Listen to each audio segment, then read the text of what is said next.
Hi friends, मैं आकांक्षा शर्मा जी की with आकांक्षा में आपका स्वागत करती हूँ। एमपीपीएससी मेंस के आज हम कुछ करंट अफेयर्स के प्रश्न पढ़ने वाले हैं। करंट अपडेटेड प्रश्न है, मतलब करंट उनमें जुड़ा हुआ है, करंट से जुड़े हुए प्रश्न आते हैं तो वो हम करने वाले हैं। उसके पहले जिससे मैं ये करा रही हूँ, ये मेरे एमपीपीएससी मेंस के कोर्स हैं। मेंस के कोर्स में आपको टोटल 44 बुकलेट मिलती हैं, जिसमें 5 और 11 नंबर की 32 बुकलेट मिलती हैं और 3 नंबर की 12 बुकलेट मिलती हैं। इसके साथ 25 व्हाट्सएप के ग्रुप मिलते हैं जहाँ पर आपकी तैयारी कराई जाती है।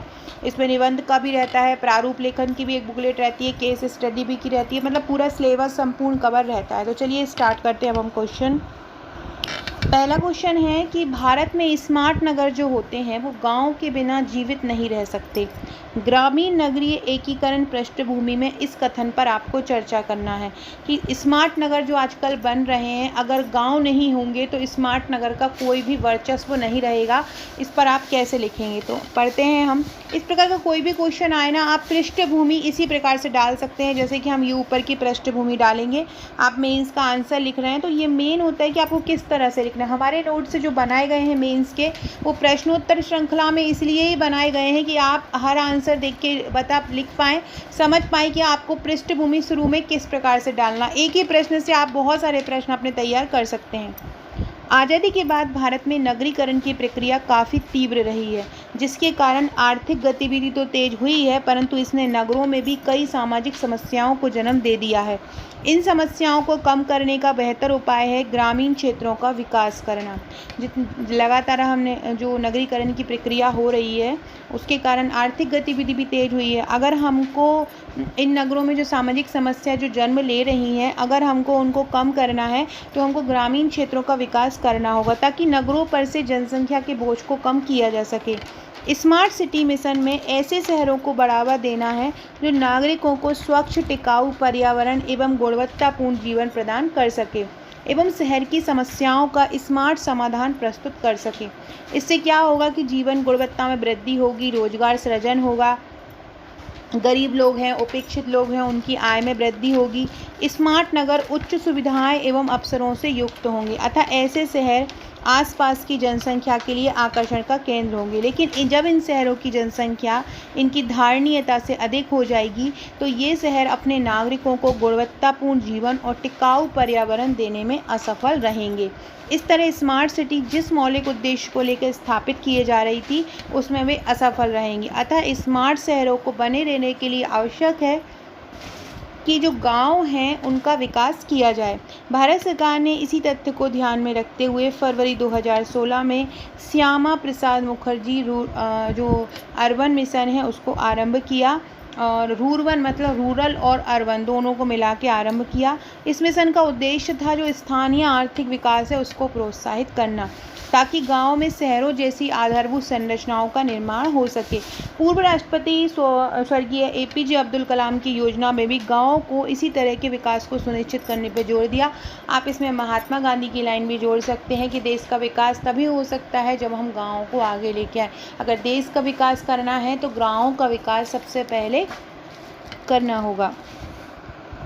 यहाँ पर उल्लेखनीय है कि गाँव के विकास का अर्थ निर्वाहपूर्ण अवसंरचना का निर्माण मात्र नहीं है। मतलब आप ये तो बोल रहे हैं गाँव को निर्माण करो, तो इसका मतलब ये नहीं है कि गाँव का हमने नॉर्मली विकास अवसंरचना का निर्माण कर दिया, बल्कि इसका अर्थ है कि गाँव का जो विकास हो वो इस स्तर का हो कि वहाँ के लोगों को भी विकास के अवसर प्रदान कर। केवल जो अभी योजनाएँ चल रही हैं, बिजली मिल जाएगी और पानी की सुविधा दे दी जाएगी और स्वास्थ्य सुविधा दी जाएगी, केवल इतना ही नहीं है। गाँव को अगर विकसित करना है तो वहाँ पर ऐसे वहाँ के जो ग्रामीण लोग हों ऐसे करना होगा कि ग्रामीण लोगों को उनके गाँव में ही रोजगार के अवसर उपलब्ध हो पाएँ, विकास के अवसर उपलब्ध हो पाएँ। शैक्षणिक व खेल संस्थान की स्थापना की जाए, अस्पतालों का निर्माण किया जाए तथा कृषि आधारित उद्योगों के विकास से भी गाँव में आकर्षक जीवन की सुविधाएं लोगों को प्राप्त हो सकेंगी। गांव के विकास से शहरों में प्रवासन रुकेगा। गांव का विकास होगा तो लोग गांव से परेशान होकर रोजगार की तलाश में शहर आते हैं, तो यदि उनको गांव में ही रोजगार मिलेगा तो वो शहर क्यों आएंगे। तो शहरों में प्रवसन रुकेगा। इस तरह वर्तमान गाँव को जब स्मार्ट गाँव बना दिया जाएगा तो भारत में स्मार्ट नगरों का भविष्य सुरक्षित होगा। अगला क्वेश्चन पढ़ते हैं। अगला क्वेश्चन पढ़ने से पहले फ्रेंड डिस्क्रिप्शन बॉक्स में आपको मेरी WhatsApp group, Telegram group, Facebook, Insta की लिंक मिल जाएगी, ज्वाइन कर लीजिएगा। मेरा व्हाट्सएप नंबर है 6260190944। अपना नंबर मेरे पास व्हाट्सएप पर सेव करा दीजिए। अगर आप किसी भी प्रकार की इन्फॉर्मेशन चाहते हैं तो स्टेटस के थ्रू चेक होती रहेगी। साथ में व्हाट्सएप ग्रुप से भी जुड़ जाइए। टेलीग्राम भी MPPSC व GK विद आकांक्षा के नाम से है और प्रीलिम्स की क्लासेस भी स्टार्ट हो चुकी हैं। अगर आप MPPSC प्रीलिम्स दे रहे हैं 18 दिसंबर 17 दिसंबर वाला तो वो ज़रूर फॉलो कीजिएगा। और आकांक्षा 1957 मेरी इंस्टाग्राम ID है। अगर आपने उसको फॉलो नहीं किया है तो मुझे फॉलो कर लीजिएगा इंस्टाग्राम पे भी। अगर आप हमारे नोट्स लेना चाहते हैं तो आप मुझे व्हाट्सअप कर दीजिएगा। अगला क्वेश्चन है, ये बहुत इंपॉर्टेंट क्वेश्चन है। पेट्रोल और डीजल की सदाबढ़ती मांग के चलते भारत को पेट्रोल और डीजल की कीमतों में बार बार वृद्धि करना पड़ रहा है। मांग बहुत ज़्यादा हो रही है तो दूसरे देशों से मंगवाना पड़ रहा है, तो जिसके कारण क्या हो रहा है, कीमतों में बार बार वृद्धि हो रही है। इसके कारण क्या है? इसके स्थायी नियंत्रण के लिए विज्ञान प्रौद्योगिकी की भूमिका पर प्रकाश डालिए। करंट से रिलेटेड प्रश्न है। तो हाल ही में देश भर में नियमित पेट्रोल की खुदरा कीमतें पहली बार 3 अंकों के निशान पर पहुंच गई हैं, जिससे चारों तरफ क्या हो गया है, कोहराम मच गया है। 3 अंकों मतलब 100 से प्लस हो चुकी हैं। पेट्रोल और डीजल में वृद्धि की कीमतों में बार बार वृद्धि के कारण क्या है वो पढ़ते हैं। सबसे पहला है कच्चे तेल की कीमत। भारत अपनी घरेलू मांग का 84% कच्चा तेल आयात करता है, इसलिए कच्चे तेल की कीमतों का घरेलू ईंधन की कीमतों पर सीधा प्रभाव पड़ता है। क्या करता है? भारत अपनी घरेलू मांग का 84% जो है वो कच्चा तेल आयात कर लेता है, इसलिए कच्चे तेल की कीमतों का घरेलू ईंधन की कीमतों पर सीधा प्रभाव पड़ता है। मांग आपूर्ति क्या है? दूसरा कारण है मांग आपूर्ति। दुनिया के तीसरे सबसे बड़े सड़क नेटवर्क वाले हमारे देश में सड़क पर वाहनों की कुल संख्या लगभग 253 मिलियन है, तो मांग बहुत ज़्यादा है। तीसरा, रुपया डॉलर विनिमय दर। भारतीय तेल कंपनियां डॉलर में तेल खरीदती हैं, लेकिन खर्च काय में होता है? रुपये में होता है, जिससे विनिमय दर का पेट्रोल व डीजल की कीमतों पर प्रभाव पड़ता है। चौथा है उच्च केंद्रीय और राज्य दर। संकट की स्थिति वाले समय में अपना राजस्व संग्रह बढ़ाने के लिए केंद्र व राज्य सरकारों द्वारा पेट्रोल व डीजल पर अधिक कर लगा दिया जाता है, ताकि उन लोगों को संकट की स्थिति का सामना न करना पड़े। अगला है तेल उत्पादक देशों द्वारा गुटबंदी। एक समूह गुट के रूप में ओपेक के सदस्य देश और अन्य तेल उत्पादक देश सामूहिक रूप से इस बात पर सहमत है कि कितना तेल उत्पादन करना है। तो तेल उत्पादित होता है वही लिमिटेड अमाउंट में। हमारे यहाँ मांग ज़्यादा है तो वो जहाँ पे मांग ज़्यादा होती है वही अपनी महंगाई के हिसाब से तेल देते हैं। छठवां है गतिशील कीमत निर्धारण प्रणाली। तो प्रशासित मूल्य तंत्र के विपरीत, जिसमें हर पखवाड़े कीमतों में संशोधन किया जाता है, इसके तहत वैश्विक तेल बाजार के अनुसार प्रतिदिन ईंधन की कीमतों में बदलाव होता है। सातवां है संकीर्ण आयात टोकरी। भारत अपनी तेल जरूरतों का 84% आयात करता है और इसका 2/3 आयात मध्य पूर्व क्षेत्र से आता है।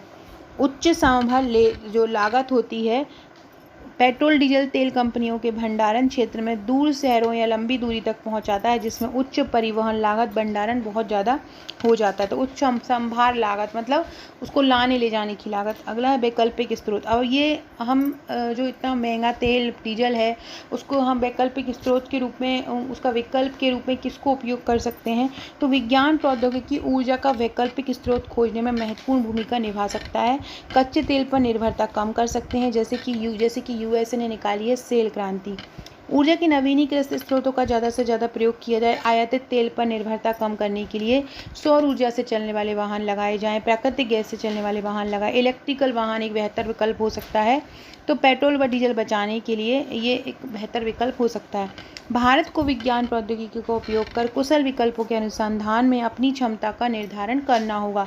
इसके साथ भारत को ब्राज़ील, वेनेजुएला, रूस आदि जैसे अन्य देशों से आयात करते हुए अपनी आयात टोकरी में विविधता लाने की ज़रूरत है और दीर्घकाल में आम लोगों को राहत देने के लिए GST परिषद में चर्चा के जरिए ईंधन कीमतों को GST के अधीन लाने की भी ज़रूरत है, ताकि ये जो जनता को महंगा मिलता है उस पर थोड़ी सी कटौती की जाए।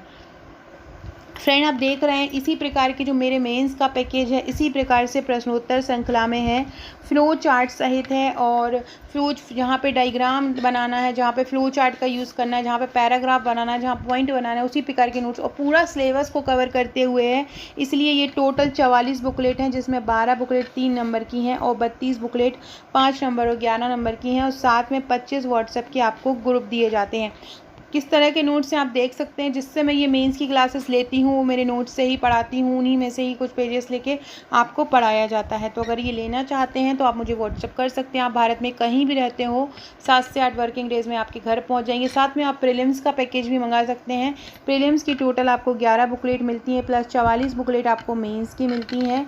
ये बहुत ही सरल भाषा में हैंड रिटन तैयार किया गया है ताकि आपको पढ़ने में बर्डन न लगे, तो बना बनाया जो नोट्स होता है वो मिल जाए। अगला क्वेश्चन है, अपने अपने क्षेत्रों में आधारभूत उद्देश्य होने के बाद भी इसरो एक संगठन के रूप में डीआरडीओ की तुलना में अधिक सफल साबित हुआ। एक ही क्षेत्र है, एक ही उद्देश्य है, फिर भी इसरो जो है उसका नाम बहुत ज़्यादा आगे है और डीआरडीओ का नाम उतना ज़्यादा आगे नहीं है। इसरो का भी हमने बहुत अच्छा मिशन चंद्रयान भी भी अभी रिसेंटली ही देखा है। चंद्रयान 3 से संबंधित क्वेश्चन भी आपको मैं एक वीडियो में करा दूंगी। इसके अलावा करंट अफेयर के 3 नंबर के प्रश्न भी पूछे जाएंगे। तो कुछ 3 नंबर के प्रश्न जो है विज्ञान के और जो पॉलिटी के हैं वो प्रश्न भी मैं आपको जो मेंस के एग्ज़ाम होने से पहले करा दूंगी। इसरो व डीआरडीओ स्वतंत्र रूप से परिकल्पित 2 संस्थाएं हैं जिनकी परिकल्पना भारत को क्रमशः एक अंतरिक्ष महाशक्ति बनाने तथा रक्षा प्रौद्योगिकी में आत्मनिर्भर बनाने के लिए की गई थी और निष्कर्ष हमारे सामने है। इसरो आज एक प्रतिष्ठित वैश्विक अंतरिक्ष एजेंसी के रूप में उभर कर सामने आया है, जबकि डीआरडीओ अभी भी अपनी सफलता की तलाश में लगा हुआ है। इसरो के अधिक शक्तिशाली होने का क्या कारण है? इसरो की 1969 में स्थापना के बाद 1972 में इसरो को अंतरिक्ष विभाग के अधीन रखा। नीति निर्माण तथा क्रियान्वयन के लिए भी अलग विभाग बना जिसमें प्रधानमंत्री कार्यालय के तत्वाधान में रखा गया, जिसने इसरो को नौकरशाही के बोझिल प्रक्रिया से बचा दिया, क्योंकि ये प्रधानमंत्री के अधीन नहीं रखाया गया था, जिससे इसकी क्रियाशीलता में तीव्रता आई। जबकि डीआरडीओ जो है वो रक्षा मंत्रालय के अधीन है, जिसके कारण इसमें नौकरशाही का हस्तक्षेप अधिक है। मतलब जो अधिकारी हैं, जो सरकार है, उनके अधीन है डीआरडीओ, तो वो अपनी स्वतंत्रता से काम नहीं कर पाता है। जबकि इसरो एक स्वतंत्र संस्था है तो वो अपना काम स्वयं से कर पाता है। इसरो का संरचनात्मक संगठन नीति निर्धारकों के बीच ऊर्ध्वाधर एकीकरण को बढ़ावा देता है, जबकि डीआरडीओ का जो संगठन है अत्यधिक जटिल एवं लाल फीताशाही युक्त है। जहां इसरो को अपने शुरुआती चरणों में विक्रम साराभाई जैसे टेक्नोक्रेट्स एवं विशेषज्ञों का नेतृत्व प्राप्त हुआ है, वहीं डीआरडीओ को ऐसी कमियों से जूझना पड़ा है। भारत ने शुरुआती दौर में रक्षा उत्पादन के स्थान पर रक्षा आयात को बढ़ावा दिया है, जिससे रक्षा क्षेत्र में क्या हुआ, भ्रष्टाचार बढ़ गया तथा अन्वेषण व जो अन्वेषण हुआ है, निर्माण हुआ है, उस पर कम ध्यान दिया गया। वहीं तीनों सेनाओं व डीआरडीओ के बीच समन्वय की कमी रही है। इसरो ने अपने शुरुआती चरण में ही अंतर्राष्ट्रीय वैज्ञानिक समुदाय तथा प्रतिष्ठित एजेंसियों जैसे कि नासा हुआ, रोसकॉस्मॉस हुआ, इनके साथ कार्य का मौका मिला, जिसके कारण इसरो ने इनकी कार्य पद्धतियों को बखूबी अपनाया, जबकि डीआरडीओ को ऐसे अवसर कम मिले। यद्यपि इसरो की सफलता के आगे डीआरडीओ की सफलता अत्यधिक न्यून दिखाई देती है।